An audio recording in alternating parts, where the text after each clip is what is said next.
everybody. Welcome back to another episode of Phobia Friday. This is a short little mini-series of the Fearcast, which is the podcast dedicated to OCD, anxiety spectrum disorders, and the treatment of those things and getting your life back. Phobia Friday is it's the little brother or little sister of that podcast that just talks about a very specific thing in a very broad way, or very broad, doesn't matter.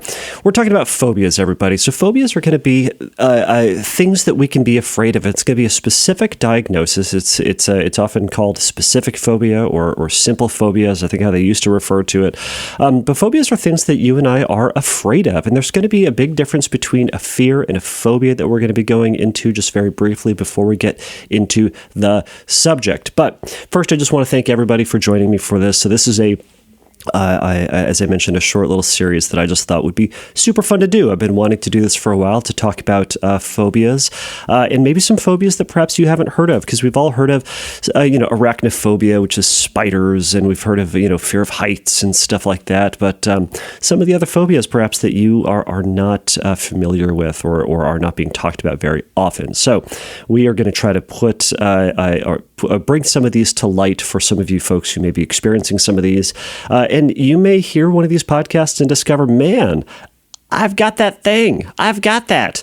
And if that's the case, know that you aren't the only person and that there is help for it. There's treatment for it. So today we're going to be going over something called Koumpounophobia. That is the fear of buttons. I believe it's pronounced Koumpounophobia.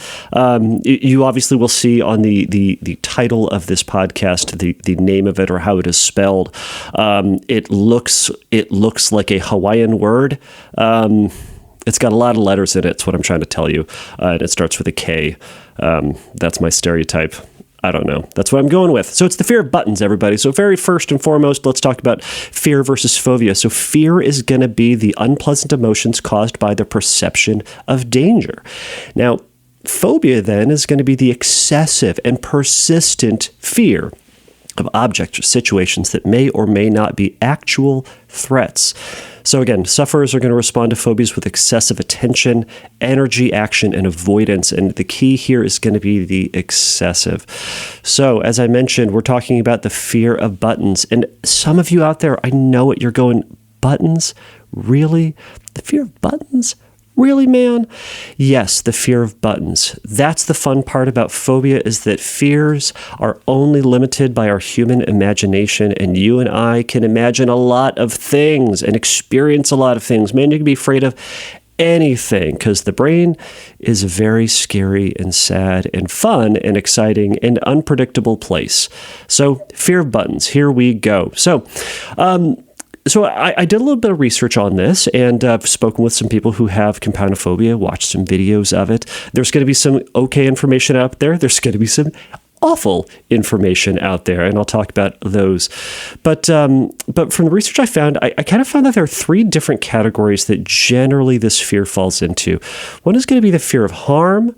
The other is going to be germs, and the other is going to be this just ambiguous sense of disgust. So for the fear of harm, it's this fear of harming oneself on a button or because of a button. So kind of the button phobia is going to be related to that intrusive thought about potentially swallowing a button, choking on a button, getting cut or hurt by one, or getting it stuck in a body part of some type. I'll mention this later, but I'll mention it here too. This can certainly be triggered by having a traumatic experience with buttons at some point in your life, oftentimes when you're younger. Sometimes when we have traumatic experiences or rough experiences with something, our brain just immediately just clicks onto it and goes, that's dangerous. Avoid that thing. That's bad. So unfortunately, traumatic experiences can cause this. So harming oneself is certainly one concern that people can have. So germs. So this phobia can also be focused on the effect of the button. So for example, whether or not that button's dirty and what that, who touched it with their, dirty, gross, grubby hands and what's going to happen. Or the things that I touched, I'm going to touch my buttons. And then if I touch that button, it's going to somehow get on me. And buttons are just the epicenter of all things gross because, dirty, gross COVID people touch buttons, and now you're going to touch the button. Anyways, you get the idea. So lastly, this ambiguous ambiguous sense of disgust. So this can simply just be disgust at the feeling related to buttons rather than like an explicit story that your brain gives you about harm or contamination or infection. It's just this kind of just general icky, yucky grossness that we sometimes will get. One article I came across kind of talked about the texture or the thought of the texture can bring on this feeling. And then again, this can also be associated with sensory integration issues. I believe we've talked about this on one of the Fearcast episodes in the past. But just there can be this, the feel of things can throw people off. So the feel of wood buttons or plastic buttons or rough buttons or metal buttons, all those things can definitely spark some people's, icky, yucky feelings in relation to it. And that can certainly supercharge this fear. So what can trigger this? Well, I'll just say first and foremost, the word button. Just the word button can freak people out. So unfortunately, everybody out there, if you have Koumpounophobia, you've heard me say button a bajillion times already. And unfortunately, I'm going to say it a lot more today. So buckle up, right? I should say then trigger warning. I don't know. But so I'm going to say button a lot. So the word itself can be triggering to people. Certainly wearing buttons or even just viewing buttons, so seeing buttons can be triggering to them. And as I mentioned before, the specific texture can throw people off. So all of those things, and again, the ideas of buttons, so the intrusive thoughts about buttons, or the intrusive thoughts about choking or getting them caught, or seeing, if it's a concern about getting a button caught in one's ear or nose or various other places, seeing an ear or a nose or various other places can also bring on the association of the fear. So that can absolutely be the trigger. Now again, so what causes this? Traumatic events when one's younger. So getting a button caught in your throat, being hurt or cut by a button can absolutely start it. Learned experiences from others who are afraid of buttons can cause this. So for example, if you had a family member, mom, dad, sibling, whoever, and they had Koumpounophobia, sometimes phobias are learned, that our brain kind of goes, oh, that person's afraid of this. Well, maybe that thing's bad. Maybe I ought to avoid that thing because, well, they're afraid of it. They're a reasonable person or they're someone I trust. So maybe they are onto something. So we sometimes take that on for ourselves. Ridicule from others over not being able to fasten buttons, that can turn it into a phobia. In some of the reading, I found that some people had cited that being made fun of for not being able to fasten buttons correctly had in a generalized way, or in the generalized process, had taken that on later down the line as a phobia. Another can be an association with abuse and someone who wore buttons or had buttons on. So this is kind of a vicarious harm, or vicarious fear, where if they experienced phobias, our brain can sometimes generalize things about or a traumatic event, and we take that on for ourselves. So if someone went through an abusive situation or a traumatic situation, and there were buttons surrounding that or related to it or on that person, or etc., that can be related to it. I also found this, is that some people cited that specifically the movie Coraline and its association with creepy characters caused their Koumpounophobia. And again, this would be that more learned association where it's in that movie. If you haven't seen Coraline, the buttons are used a lot, and or the images of buttons are a theme throughout it, and they are associated with the creepy or scary or bad characters in this kind of bizarro land, or bizarro world rather. And I guess it'd be an alternative universe. I don't need to cite the Superman bizarro land or bizarro world. It doesn't matter. I'm just being nerdy now. All right. So those are some of the causes that can bring on Koumpounophobia. So obviously, the impact on someone's life can be pretty pervasive. It can certainly limit one's choices in the clothing that they wear or the use of typical objects. So if something has buttons on it, they're just going to say, no, that's not for me. So while limiting one's choices can certainly be, or limiting one's clothing choices can be to a certain degree a minor impact in your life, because, we can get on with life without buttons, but it can also, in a more severe way, it can certainly influence or have significant limitations on the way that we interact with the world around us. I mean, think of all the things around you that have buttons or have button-shaped things on them. It's a lot. Once you start to think about it, you start to notice it. And, it's not the end of the world that we start to notice it through, I'm priming you to think about it, but there are things that have buttons on it, right? So there are going to be avoidance of, it can expand then to avoidance of clothing stores, avoidance of others wearing buttons, maybe adjusting our clothing to avoid the use of or contact with buttons, as I mentioned. So throwing out extra buttons. So sometimes you notice that when you buy clothing, like button-down shirts or, various things like that, they'll come with a little baggie with little extra buttons in it. So some folks will throw those buttons away because the shirt that you have has the buttons firmly attached to them, right? But these rogue buttons, well, they could cause a problem and somehow get in your food or in your ear or, various other things. Another impact that Koumpounophobia can have in your life is it can influence this hyper-awareness that one has about eating, and it can influence, therefore, your eating habits. In some instances, so reviewing your food, like really looking at your food, examining it, sifting through it to make sure there isn't a rogue button that found its way in there. Some folks will give into checking one's mouth or throat, either physically checking it or just kind of like mentally reviewing the feelings one has, just to, see if there's a button in there, just to see if something could be in there or crawled its way in there somehow, just to avoid the potential for choking. Lastly, hyper-awareness of one's surroundings, just to avoid buttons. So, this excessive attention on things around us, inside of us, ultimately is pulling our attention away from the life that we want to have. So, these are just a number of different ways that Koumpounophobia can impact one's life. Another interesting thing that can happen, and this can happen with all sorts of phobias, the overextension or the extended fear of this. And this is when we start to take a fear or a worry that we have about one thing, and then it kind of expands out a little bit to just things that kind of look like that or tangentially look like that or are vaguely associated with that. So it's not the fear of the thing, it's the fear of the things that look like that thing. So in this instance, it can be coins. It can be washers. Like think of like a bolts and washers and nuts and washers, things like that. They're little round metal objects, right? They kind of look like buttons, so they can extend to that. It can extend to other small little round items that just, or small items itself that just kind of vaguely look like buttons. So when we're talking about phobias, specifically here, we're talking about Koumpounophobia, we're talking about it could almost be anything. So we can see how this can very quickly expand to a lot of things in one's life and can impact a lot of things. I found this kind of interesting, and I don't know how this is verified or if this is verified, but apparently it is speculated that Steve Jobs of Apple Computers fame, it is speculated that he had Koumpounophobia.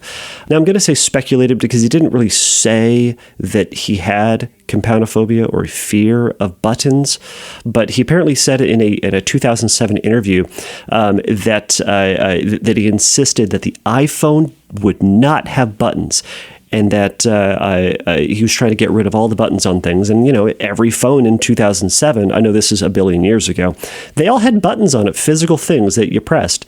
And he was insistent the buttons were not a thing and should be off the phone. So it is speculated that he had it. Again, you did not hear that from me. I'm not going to verify that, but I thought that was an interesting story.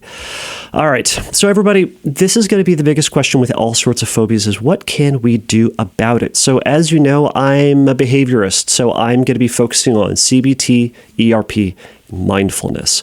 So cognitive behavioral therapy are things that we can absolutely do. It's going to be the general approach to this. Think about this. So CBT, cognitive behavioral. The first is going to be challenging the way that we think about things. And if we can think about the world differently, perhaps we can act differently in response to it. So the first thing that's going to be really important if you have a fear of buttons, spending some time just trying to challenge the likelihood that you're going to swallow inhale or ingest a button in any sort of way. So spending some time to wrangle in that rational mindset as best you possibly can to think about how likely is it that I'm going to do this? I mean, how many buttons have you swallowed in the past? How many buttons have you accidentally got, shoved up your nose or in your eyelid or various other places? It's unlikely. Maybe it's happened that one time, but it doesn't routinely happen. But it could. And that's part of the problem, is that because we could swallow a button or inhale a button, our brain goes, man, that sounds terrible. So let's do everything we can to not do that. Now, what I also want you to do if you have this fear is to review the impact it would have on you. And if you were to do it, what could you do to manage the effect of swallowing or eating or ingesting a button? So are there things that you could do? Let's say the worst case scenario happened. Could you deal with it? What would be the typical, rational, reasonable process if that were to happen? Now, to a certain degree, if this mental process goes on, it can be seen as compulsive and excessive and ultimately unhelpful. But it can also be helpful to create a firm grounding to recognize that, man, if my worst case scenario actually did happen, here are the things that one can reasonably do about it, and here are the things that I, as a reasonable person, could do about it. So those would be some ways that you can first start to just challenge the legitimacy of this thought. Now, secondly, we're going to talk about mindfulness. Now, my definition for mindfulness is just really simple. It is being accepting and acknowledging of everything that is currently in this moment in a non-judgmental fashion. And that is acknowledging the things that we see, feel, think, are experiencing in some sort of way, and acknowledging the fact that is happening, or those things are around us or on us or in us, without saying that thing is then good or bad, or then speculating in a factual manner about like what is going to happen or the quality of it, right? Because we can say it's cold. It is cold. It's cold in my office right now. It's winter. It's Southern California winter. Southern California winter is like, oh no, it's 60 degrees Fahrenheit. We're all going to die. Quick, get the Uggs out. So that's what I'm complaining about right now. Everyone who's in like Montana where it's like negative 40 Celsius, you can just roll your eyes at me. I'm totally fine with that. Like Southern Californians, man, we complain about 40 positive, like 40 above zero. And we complain about that. So negative 40, it sounds awful. Anyways, I'm not here to complain about weather, though I've just spent a bunch of time doing that. All right, so mindfulness. So mindfulness is just being present with what's happening. So we can practice the allowance of that anxiety and the fear in our life.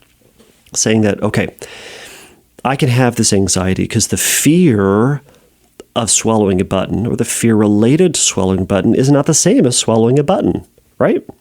So can I make space for that? Can I say, all right, brain and body, that this is something that, yes, makes me feel physically uncomfortable and emotionally uncomfortable, but that's not the same as my fear, that story my brain's telling me actually happening. So can I tolerate that feeling? So what we're doing through mindfulness is learning to sit with that bodily sensation of anxiety without running from it or doing any unneeded compulsions, so any unneeded behaviors that are going to try to undermine, neutralize, get rid of, eradicate that bad feeling. But instead saying, okay, I feel uncomfortable, but you know what? Okay. I'm uncomfortable and I can deal with this. I can learn to live with and sit with the moment of anxiety as it moves through my body and eventually moves out of this moment, because, as you've heard me say before, you can be confident that feeling is going to go away, because it always does, because it comes back. It coming back and you going, oh my gosh, I'm all of a sudden so anxious, is evidence that it at one point went away. So we're not trying to forcefully get that feeling out, but to just gently let that feeling go in its own time, because it will. Now, the way that we practice this and put ourselves in that situation is through exposure treatment. So that's where exposure and response prevention comes in. So there are a ton of things that you can do ultimately to bring on this feeling of anxiety, this nervousness. So exposure and response prevention, think about it as this. It's progressively getting closer and closer to that thing that you are afraid of without doing anything that would help you avoid the fear, avoid the feeling, undermine, get rid of it, and experiencing that feeling. What your body is going to do is slowly get used to that experience. And your brain and your body are going to eventually go, oh, this is what we do now. We use buttons. Oh, we can do this. We can use buttons. It does that eventually. And we start small, start very small. And we can start simply by saying the word. Just saying the word button. Button. Try saying that. Say that 100 times in a row. Say that 1,000 times during the course of the day. At some point, your brain is going to go, I can say this word, and we will progressively start disconnecting that story from that word, and we'll see it as just that, a word. You can move up to then just drawing a picture of it. Then you can move to drawing pictures, looking up pictures online of it. Moving past that, once you see pictures online, watch videos of buttons online. Now, by the way, this is the thing that bugged me about looking up Koumpounophobia. So there are some videos of people talking about it, about their experience with it and things like that. There's one video that came up really quick, and it's a woman who's talking about Koumpounophobia, and she seemed really earnest really early on. All right, everybody, here's what Koumpounophobia is. She defined it correctly, and then she said, so here's what we can do with it. We can take those little buttons. So this is the person that was talking about the buttons that came with the clothing. You're going to take those buttons and you're going to put them into a baggie. And you're going to take that little baggie and you're going to put them into a box. And you put that box and you put that away. What she's ultimately talking about is organization, not the fear related to it. She's talking about organization and the discomfort that somebody might have with these rogue buttons that are just all over the place. Being afraid of buttons being misorganized or miscategorized or not in a centralized place or just being, strewn about, that is not Koumpounophobia, everybody. That is... It could be OCPD, obsessive compulsive personality disorder. It could be a lot of things, right? But that in and of itself is not Koumpounophobia. So that is my soapbox. I'm done being annoyed with this person publicly. So we're going to move on. So the next thing you can do is scripting. So scripting is going to be writing a story about the worst case scenario happening to you. And you write it in first person and in present tense. And there are a lot of other ways that you can do scripts. But it basically is a story that you write about the worst thing. So it might be writing a story about you swallowing buttons with disastrous effects. It might be about you, going and eating a hamburger and all of a sudden a button pops in and you inhale a button. It gets down into your lungs and it starts clogging your windpipe, or it starts clogging, it gets caught in one of the lobes and it takes a whole bunch of surgery to get it out, or it just feels painful or something to that effect. What is the worst thing for you? Write it out, lean into that. And sit with that feeling and just go, yeah, this sucks. This thought sucks. But you know what? The thought of inhaling a button, it's not the same as actually inhaling or swallowing or ingesting a button.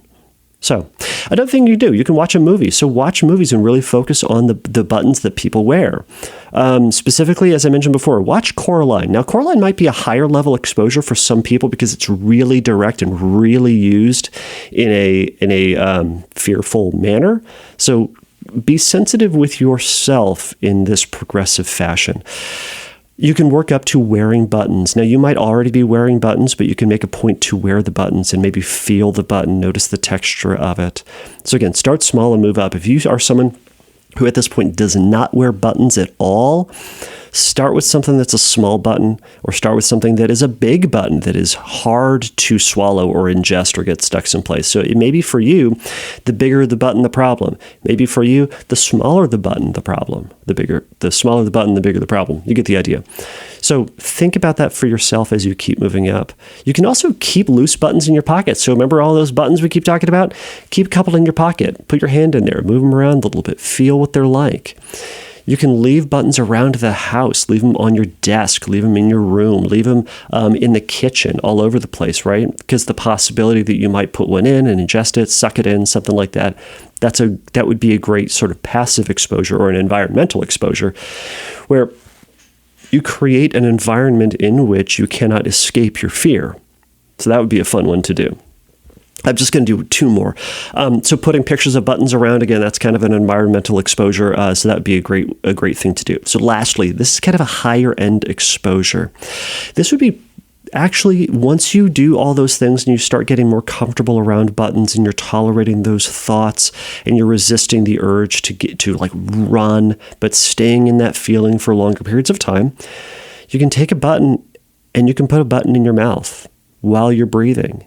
You can put a button in your mouth while you're also chewing on real food. This is going to get tricky, and that involves some kind of mouth dexterity, I suppose. But you can have a button close to your mouth while you're breathing or eating. So lastly, you can then hold a button in your mouth for increasingly long periods of time. So maybe it's just going to be, for 2 seconds, you're going to put it in your mouth and pop it out. And then you're going to try it for 4 seconds, and then 6, and then 12, and then moving on up to the point where it's in your mouth and you can just have it in your mouth like you would bubblegum, right? And taking that risk that you might inhale or swallow it. But again, how many times has that happened? Maybe that one time, maybe that never time. But those would be some things that you can do about it. So everybody, this is the short in and out quick episode on Koumpounophobia.